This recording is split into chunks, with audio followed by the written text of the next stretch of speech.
What's up everyone, welcome back to the channel. Boozer here, thanks for stopping by. Today's video we're going to go through the brand new Brewguard fusion that's happening right now. The fragment fusion collector event. It's some of the wording in the news kind of showed that it was kind of like, oh, it could have been like some special fragment event. They never actually used the word fusion, I think. So I thought it could have been something cool that they were trying to do with this event, but no, it's just a regular fragment fusion, unfortunately. But yeah, let's break down the schedule and let's do our best to be as efficient as possible and get Brewguard for as little effort as possible. All right, guys, so here is the fragment event calendar. So the calendar here, we have, a total of 130 fragments here. We get 20 of those from the leaderboard tournaments. That's really not anything you guys should count on. So basically you guys have 110 total fragments here up for grabs, which means we can basically skip 10 fragments somewhere along the line here. So if we want to be very, obviously efficient with our shards, we can skip summon events. If we want to be efficient with energy, we can even skip dungeon diver events. So that's, we have a little bit of choice here. So let's look at day one. So today is day one here. We do have a dragon tournament with a champion training event. And of course, it's not lined up with the day one dungeon diver. So what you guys are probably going to do is spend your daily or regenerated energy tackling maybe some campaign, level up some champs, get their food nice and ready. And then when the dungeon diver starts tomorrow, then you're going to start hitting up the dragon tournament for some extra dungeon diver points. If you guys have a champion that can farm dragon with food, that's going to be a good option for you guys to farm dragon and food at the same time while accumulating dungeon diver points. It's not a dragon turn attack, so the length of time it takes isn't important. So being very efficient with your energy is very, very nice. If you guys have champions for that, there's a couple of champions that can do dragon relatively efficiently with food. Even if you have to do normal dragon, it's pretty decent in terms of just being able to double dip and triple dip some of these events. Just wanted to make sure you guys know that when you guys are doing these tournaments, each point you can get very efficiently in normal dungeon level 20.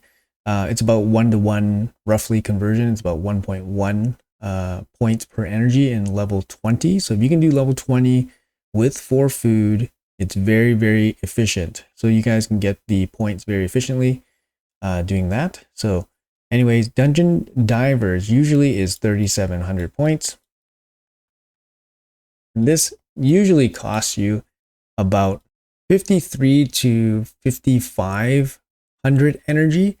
So I go for the higher end, about 5,500 energy to complete the dungeon diver in its entirety. So usually, since the normal tournaments, they take about 2.3k energy. You try to put 2 of these tournaments into one dungeon diver. So you want to finish the dragon tournament and the fire knight tournament in the dungeon diver. So that makes it nice and efficient. You're going to need to top it up a little bit with some extra, extra dungeon farming, or you can put the energy into the champion training. After that, each artifact enhancement event, we got 3 here. That's very standard, about 20 million silver to complete it. But if you guys are doing the active farming of all these dungeons, you guys should be able to complete this without too much issue. After that, we do have a champion chase here. This one will probably be, if the schedule maintains its relative pattern, this champion chase possibly could be 2x voids. Could be 2x voids. That's pretty juicy, right? So possibly could be 2x voids during this champion chase. We're not too sure yet because obviously Plarium's been a little bit inconsistent with this 2x schedule. Maybe it's 2x primals. We haven't had primals in a little bit as well. A little bit of a drag that we don't actually have a training tournament at the same time as the champion chase. Sometimes I like to basically like pull mystery shards and stuff during champion chase, but it's really nice when you have a champion training going on at the same time, so you can, basically feed your food in right away, get points right away. But in this case, you're going to need a pretty big stash if you're going to try to pull mystery shards. So that's a little bit of a bummer. And also if you're doing any training, it's not going to go towards any points because we don't have a training event during the champion chase. So a little bit of a bummer there in terms of efficiency. After that, we have the arena takedowns, 2 of them, pretty standard. Make sure you guys are doing those easy points. Afterwards, we do have a dungeon diver here starting. This one's going to start with a little bit of a lull. If you have already finished your Fire Knight tournament for the first dungeon divers. So this dungeon diver, when it starts, it's basically like dealer's choice. So you can decide what you want to do at the beginning. Afterwards, we do have a full spider here. So if you guys want, you guys can put the full 5.5k energy right into the spider tournament, into the dungeon diver, and then just to get it done. All right, guys, the last bit of this fragment fusion, we got the ice golem tournament with a champion training. So this kind of works if you have RTAC, and I think that's about it. I mean, you could do it with like Tomb Lord. Tomb Lord can do normal pretty good. But he's not going to be able to handle the hard ice golem because the poisons don't work the same. But if you have a Tomb Lord, he works pretty good. If you have Priest Ornn, he works pretty good too on normal difficulty. But you can train food at the same time as you're grinding the gear. For the ice golem tournament, it's not turn attack, so the timing of it is not important as long as you get it done. So you guys can double dip that way, but it's not a super easy dungeon to double dip if you don't have RTAC, Priest Ornn, Tomb Lord, for example. There's some others that can do normal as well, like Bad Alcazar can do it, Crypt King Grawl can do normal, but pretty high gear requirements. All right, and lastly, in this calendar, the only thing that really stands out here is the hero's path at the end. Potentially, this could be Brewguard's soul. I could imagine that they place his soul in this hero's path just so people could participate and maybe pick up his soul along the way, make it a little bit more enticing just to get the fusion. This might be, the event that makes this fusion kind of worth it because you're grinding for the fusion's soul at the same time you're grinding for the fusion, which is like basically a double dip. If they did that or they allowed that to happen, that'd be really nice. That'd be a nice little bonus, right, from Plarium. Plarium also announced what the hero's path will consist of, and it will be part shards and dungeon diver. So the third dungeon diver and the second summon event will be part of the hero's path.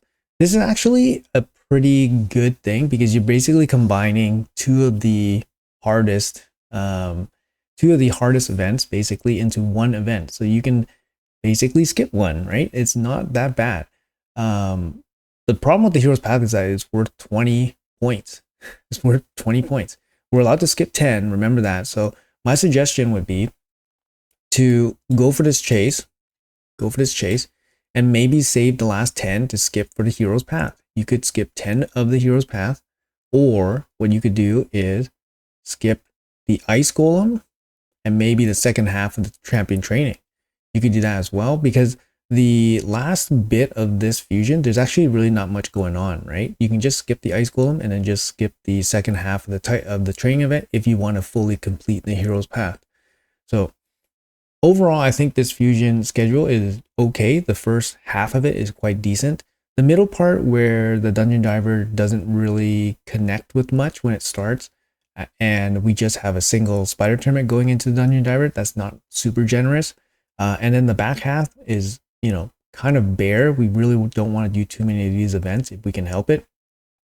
And then we have this hero's path, which could potentially be like a cheaper way just to get this champion, or it could, maybe there's a soul in there, which would make it a lot more juicy, right?